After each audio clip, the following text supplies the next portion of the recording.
অৰুণাচলী গুলীচালনা সন্দৰ্ভত বিৰোধী দলপতি ৱাজেদ আলী চৌধুৰীৰ প্ৰতিক্ৰিয়া সীমান্তত সংঘটিত গুলীচালনাৰ ঘটনাক দুৰ্ভাগ্যজনক আখ্যা ৱাজেদ আলী পূৰ্বে অৰুণাচলী অসম আৰক্ষী গুলীয়াইছিল অসম আৰু দিল্লীত উভয়তে বিজেপি চৰকাৰ তথাপি সমাধান নহল এই সীমা সমস্যা সমাধানত চৰকাৰ ব্যৰ্থ হোৱা বুলি মন্তব্য কৰিছে ৱাজেদ আলী চৌধুৰীয়ে কেন্দ্ৰীয় চৰকাৰৰ হস্তক্ষেপেৰে শীঘ্ৰে সীমা সমস্যা সমাধান কৰাৰ দাবী অৰুণাচলত কেইবাদিন আগতেও দুৰ্বৃত্তই গুলিয়াই আমাৰ পুলিচৰ মানুহক গুলিয়াই হত্যা কৰিছে আজি আকৌ 8জন মানুহক দুৰ্বৃত্তই গুলিয়াই হত্যা কৰা এটা অত্যন্ত দুৰ্ভাগ্যজনক কথা অৰুণাচলতো বিজেপি চৰকাৰ অসমতো বিজেপি চৰকাৰ গতিকে কেন্দ্ৰতো বিজেপি চৰকাৰ অৰুণাচলৰ লগত এই সীমা বিবাদ লৈ যেটো দীৰ্ঘদিনৰ পৰা এটা আগ্ৰাসন চলি আছে ইয়াৰ এটা নিষ্পত্তি কিয় কৰিব পৰা নাই অসম চৰকাৰ ব্যৰ্থ হৈছে এই ক্ষেত্ৰত অৰুণাচল গভৰ্ণমেণ্টৰ লগত বা কেন্দ্ৰীয় চৰকাৰৰ লগত আলোচনাৰ মাধ্যমে দি এই সমস্যাৰ সমাধান কৰাত সম্পূৰ্ণভাৱে ব্যৰ্থ হৈছে গতিকে এনেকৈ পৰ্যায়ক্ৰমে আমাৰ অসমীয়া মানুহক তেওঁলোকে গুলিয়াই হত্যা কৰি আছে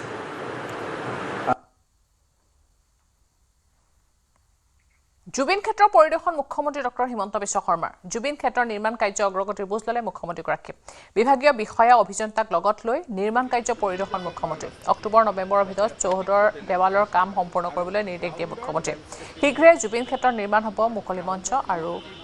মিউজিয়াম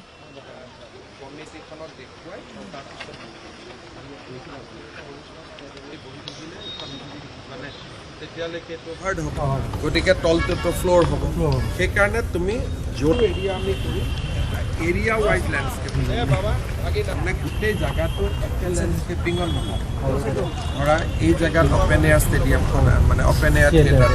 তাৰ লেণ্ডস্কেপিং হ'ব কালাৰ্ড পেভাৰ্ড ব্লক বা গ্ৰাছ এনেকৈ এইফালে হ'ব মিউজিয়াম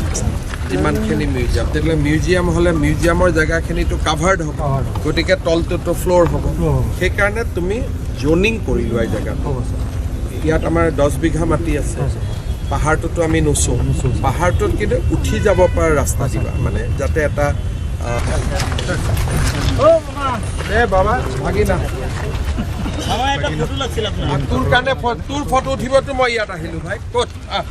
আজি গোটেই দিনটো মই ভাবিলোঁ তোৰ লগত ফটো উঠিম সেইকাৰণে মই ইয়াত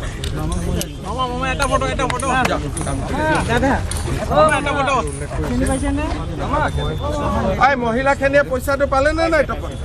পাহাৰটোৰ লেণ্ডস্কেপিংটো বেলেগ হ'ব আৰু গ্ৰাউণ্ডৰ লেণ্ডস্কেপিংটো বেলেগ হ'ব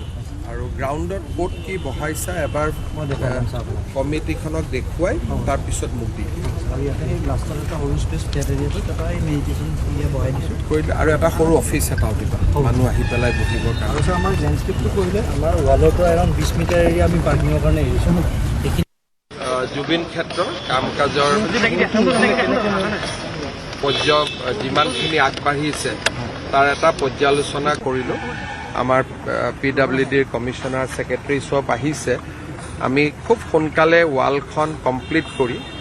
next museum open air theatre সেইখিনি বনাব খুজিছোঁ গতিকে মই আমাৰ আৰ্কিটেক্ট বা কণ্ট্ৰেক্টৰসকলক কৈছোঁ যে যাতে উইদিন অক্টোবৰ নৱেম্বৰ আমাৰ ৱালৰ কামটো কমপ্লিট হয়